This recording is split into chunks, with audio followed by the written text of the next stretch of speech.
बता दें कि आप देख रहे हैं आर पब्लिक न्यूज चैनल। देश की आवाज अमित उपाध्याय की खास रिपोर्ट। अलीगढ़ में आज संगठन में शक्ति है, यदि शक्ति का दुरुपयोग न किया जाए, इसी आशा और विश्वास के साथ शेखर सर्राफ ग्रुप ने अपने इस चुनाव में प्रत्याशियों को प्रतिभागी बनाया है। ये बताते हुए श्री वार्ष्णेय महाविद्यालय के निवर्तमान अध्यक्ष सीए अतुल कुमार गुप्ता ने बताया कि श्रद्धेय श्री शेखर सर्राफ सदैव से ही उनके आदर्श रहे हैं और आज जब वह इस धरा पर नहीं है तो वार्ष्णेय समाज और श्री वार्ष्णेय महाविद्यालय उस विकास गाथा को सदैव याद रखता है। विकास की जो गति श्री शेखर सर्राफ जी ने इस महाविद्यालय को प्रदान की है, इस दिशा में अग्रसर होते हुए मैंने स्वयं तथा उनके मित्र श्री धीरेन्द्र गुप्ता फोटो वाले अपने पूरे ग्रुप के साथ निवर्तमान सेक्रेटरी सीए गौरव वार्ष्णेय तथा अनूप कुमार गुप्ता कोषाध्यक्ष के पद के लिए अपने अन्य साथियों के साथ इस चुनाव में प्रतिभागी बने हैं। सेक्रेटरी के प्रत्याशी सीए गौरव वार्ष्णेय ने बताया कि समाज में कुछ लोग इस प्रकार की भांति फैला रहे हैं जिससे आभास होता है कि यह चुनाव सिर्फ वार्ष्णेय समाज का ही नहीं बल्कि देश के सबसे बड़े चुनाव के बराबर है। उन्होंने कहा, हम विकास की इस धारा को रुकने नहीं देंगे और शायद इसी आशा और विश्वास के साथ इस चुनाव के लिए ये स्वयं को समर्पित कर रहे हैं। इस अवसर पर बोलते हुए कोषाध्यक्ष पद प्रत्याशी अनूप कुमार गुप्ता ने कहा कि चूंकि अब तक महाविद्यालय के इस चुनाव में उनके बड़े भाई निवर्तमान अध्यक्ष सीए अतुल कुमार गुप्ता हिस्सा लेते रहे थे और इस बार इस महाविद्यालय जिसमें उन्होंने स्वयं अध्ययन भी किया है कि कोषाध्यक्ष पद के लिए स्वयं को समर्पित कर रहे हैं। उन्होंने कहा कि वह ऐसा कोई भी कार्य नहीं करेंगे जो संस्था अथवा समाज के हित में नहीं हो। श्रद्धेय श्री शेखर सर्राफ के बड़े पुत्र श्री अमित सर्राफ ने बताया कि उनके पिता ने यही सीख दी है कि परिवार के पश्चात समाज ही उनकी प्राथमिकता है और समाज और संस्था का विकास करना कहीं ना कहीं उनकी वरीयता रहेगी। उन्होंने और उनके परिवार ने सदा से इस महाविद्यालय का विकास चाहा है, चाहे उसके लिए उन्हें कोई भी आवश्यक कदम उठाने पड़े। प्रेस वार्ता के अंत में अध्यक्ष पद प्रत्याशी श्री धीरेन्द्र गुप्ता फोटो वाले ने बताया कि श्रद्धेय श्री शेखर सर्राफ न सिर्फ उनके मित्र थे बल्कि उनकी रग रग में समाज और संस्था की सेवा कूट कूट कर भरी है। उन्होंने बताया कि वह 6 सत्र यानी 18 वर्ष से इस महाविद्यालय की सेवा करते आए हैं और शायद यह उनका अंतिम सत्र है, क्योंकि अध्यक्ष बनने के बाद पुनः अध्यक्ष बनने की उनकी कोई इच्छा नहीं है और जब समाज उन्हें इस उच्च पद पर एक बार आसीन कर देगा तो निश्चित ही श्री वार्ष्णेय महाविद्यालय के शेष बचे हुए कार्य को पूरा कर पाएंगे।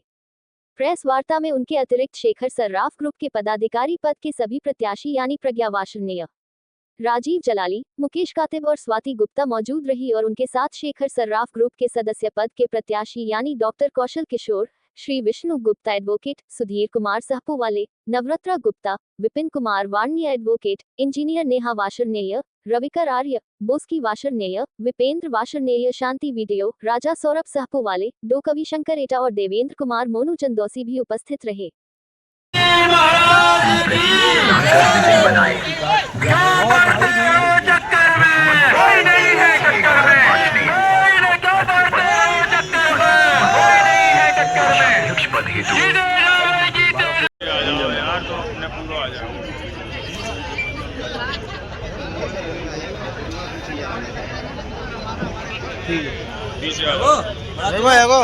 एगो बड़ा फोटो तुम गर्म हो जाते हो भैया है। तो किस तरह की कल्याणकारी योजनाएं आपकी टीम लेकर के आई है महाविद्यालय के लिए इस नए सत्र में और किस तरह का वादे और दावे आपके होंगे?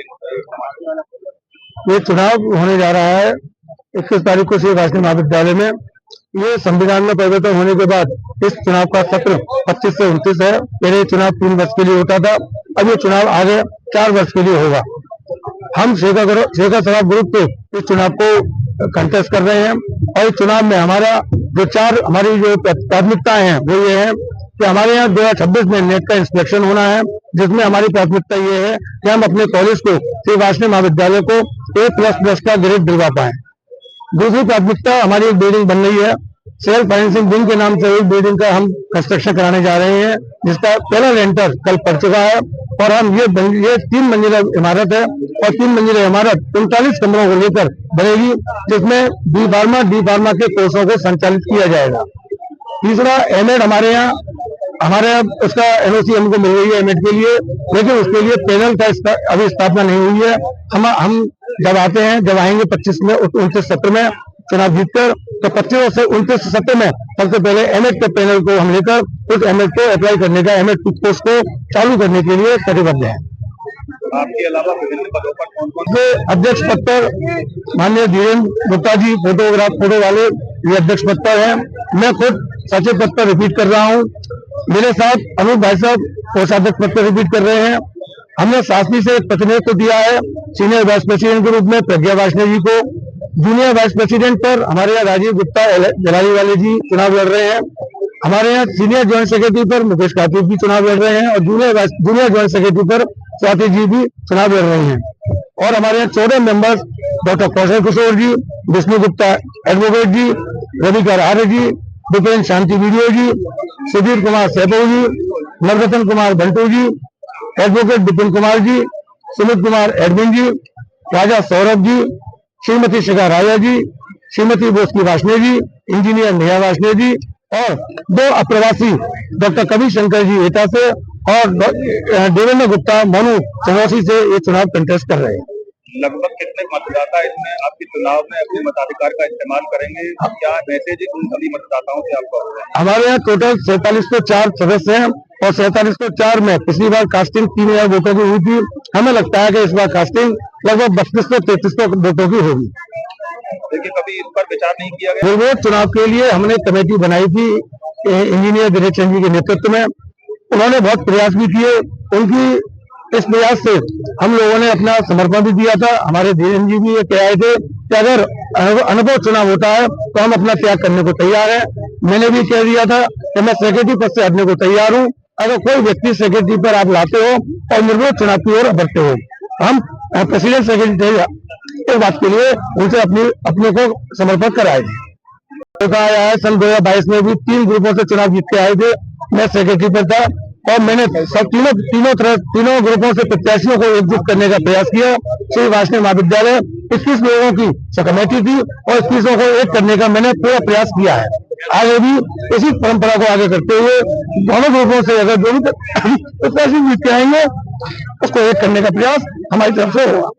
देखिए, प्रोसेस है, हिंदुस्तान की गवर्नमेंट भी ऐसे ही बनती है और डेमोक्रेटिक प्रोसेस में जब चुनाव होते हैं तो सारे मतदाताओं को ये संदेश दिया जाता है कि भाई आप निष्पक्ष होकर जिस भी प्रत्याशी को आकलन कर लें कि वो उस लायक हैं जो कॉलेज की सेवा कर सकें, जिनके पास अनवरत समय भी हो।